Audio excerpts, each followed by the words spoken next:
창세기 37장입니다. 점차 강해져가는 에서와는 크게 대조되게 야곱은 아직도 족장이나 왕, 다스려야 할 땅이 없이 아버지가 살던 가나안 땅에 나그네로 살고 있었습니다. 어떻게 보면 불신앙적이고 세상적인 강성함이 신앙적이고 영적인 강성함보다 그 진행 속도가 빠른 것처럼 보여질 수도 있습니다. 그러나 다른 사람들이 세상적으로 잘 되는 동안 하나님의 약속과 축복을 기다리는 데에는 많은 인내와 깊은 신앙이 필수적으로 요구되고 있습니다. 37장에서 50장까지는 족장의 역사에 있어서 마지막 주인공인 요셉의 역사가 기록되어져 있습니다.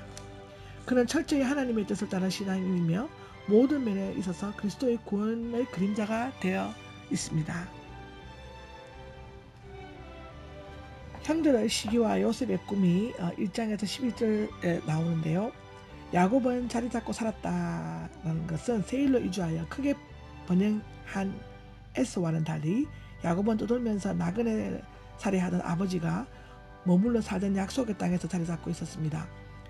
17살 된 요셉은 한창 꿈과 호심이 많고 육체적 정신적으로 눈을 뜨기 시작한 청소년기였기 때인 것 같습니다. 그는 그의 형들과 함께 열심히 양을 쳤고 첩이었던 비라와 실바의 아들들을 도와주었습니다.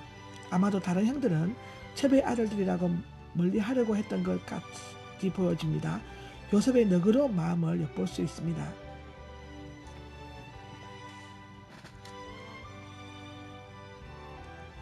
형들은 요셉을 미워했습니다.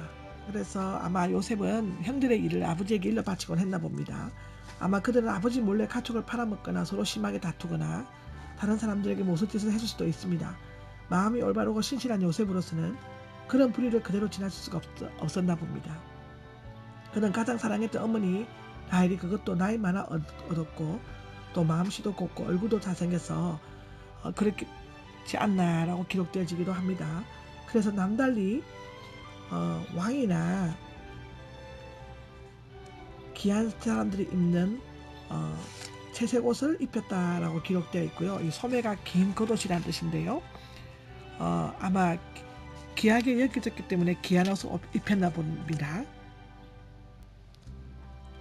두 차례나 형들과 연관된 꿈을 꾸었다라고 5절에서 11절에 나와 있는데요. 첫 번째 곡식단 꿈은 땅의 일에 관한 것으로서 장차 흉년 때 형님들의 곡식을 구하러 이집트로 내려왔을 때 요셉에게 절하였다는 거였고요. 두 번째는 해와 달과 11별 꿈은 하늘의 일에 관한 것으로서 요셉의 높은 지위와 건세 때문에 형들과 부모까지 절한다는 것이었습니다.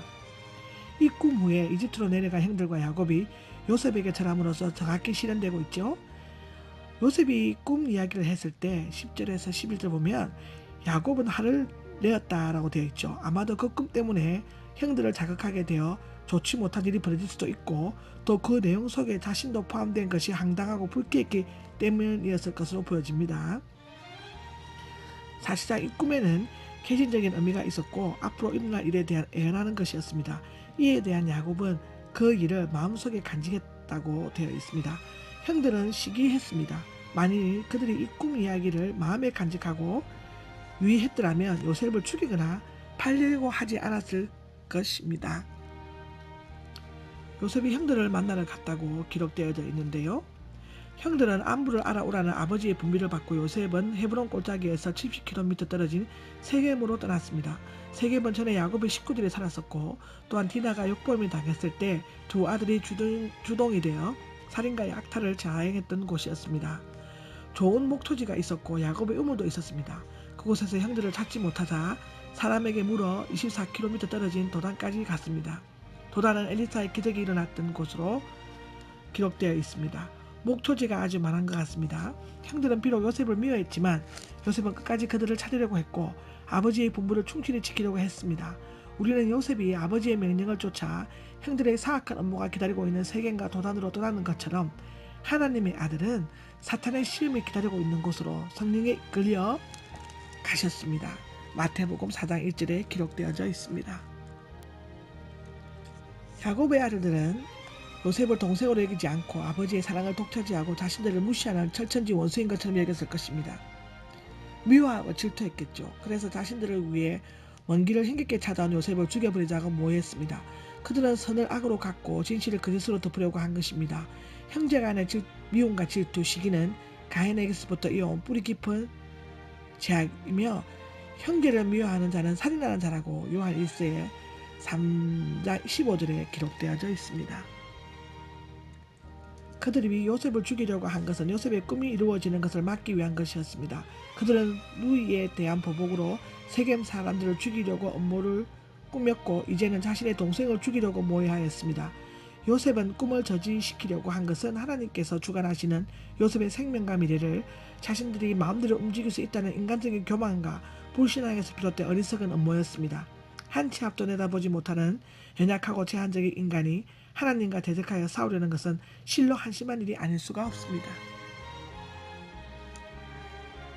21절에 그를 죽이는지는 말자. 루벤의 만류로 요셉을 엉덩이에 던져 넣기로 했습니다.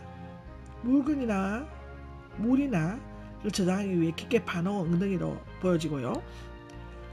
루벤은 다시 꺼내어 아버지에게 데려가려고 했던 것 같습니다. 루벤은 큰아들로서 이전에 패륜 행위를 범했지만 이번에는 무서운 범죄를 조금이나마 줄이려는 역할을 하려고 했던 것 같습니다. 요셉은 액을 하면서 살려달라고 했지만 그들은 미움의 대상이었던 소매 달린 긴 채색 옷을 벗기고 그를 붙잡아 엉덩이 속으로 내던졌습니다. 만일 이때가 우기였다면 엉덩이에 고인 물 때문에 요셉이 죽었을 것입니다.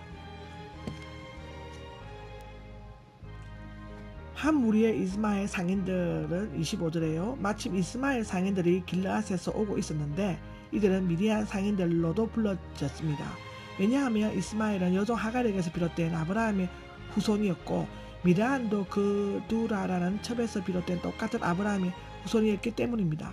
그들은 길르앗에서 나는 향품과 휴황, 물약을 싣고 이집트로 내려가는 중이었습니다. 도단은 이집트로 내려가는 무역로 근처에 있었으므로 그들에게 쉽게 요셉을 넘길 수 있었을 것입니다. 유다가 큰형 루벤의 결정을 뒤집고 제안한 것을 보면 루벤은 비라의 간통 사건으로 장자의 권한을 상실했고 그 주도권은 유다가 지고 있었던 것 같습니다. 요셉은 은 20개에 팔려 이집트로 끌려가는데요. 일단 이 은 20개라는 것은 여호와께 소년으로 바쳐지는 금액 레위기 27장 5절에 기록되어 있고요. 출애굽기 21장 32절에 보면 성인 노예의 값은 은 30이었습니다. 그리고 마태복음 26장 15절에 보면 간원 유다가 예수님을 판 가격과도 같습니다. 참 아이러니하죠. 일단 생명을 거둘 수 있었을 것 같습니다. 팔려간 사람들은 물건처럼 노예시장에 내놓고 그를 산 주인은 마음대로 부리거나 심지어 죽일 수도 있었습니다.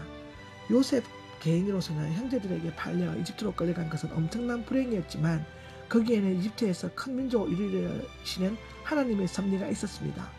그렇게 하려면 요셉은 강제로라도 가나안 땅을 떠나 이집트로 가야만 했습니다.